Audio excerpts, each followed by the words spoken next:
Assalomu alaykum. Voy, yaxshi keldingizmi? Alaykum assalom. Charchab kelyapman. Bor darsing qil, bor televizor ko'r. Menga yopishurma, bir piyola choy ichib oling.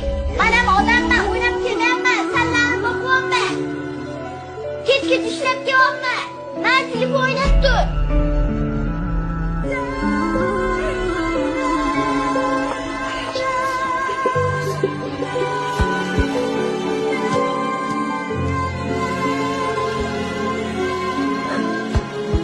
Adajon, meni kechirang. Bu videoga ortiqcha izoh berish kerak emas, ammo bitta narsani bilishingiz uchun va eslab qolishingiz uchun tavsiya bermoqchiman.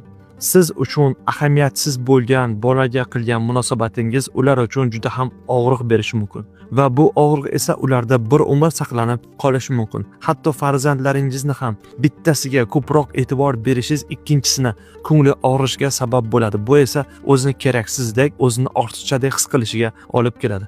Shuning uchun sizga bitta tavsiya beraman. Bola bilan bo'layotgan munosabatingizni ehtiyot bo'ling va uni o'rniga o'zingizni qo'yib ko'ring. Shundagina siz uni og'riqlarini, uni kechinmalarini his qila olasiz. Sizni esa farzandingiz bilan munosabatingiz qanaqa? Izohlarda yozib qoldiring.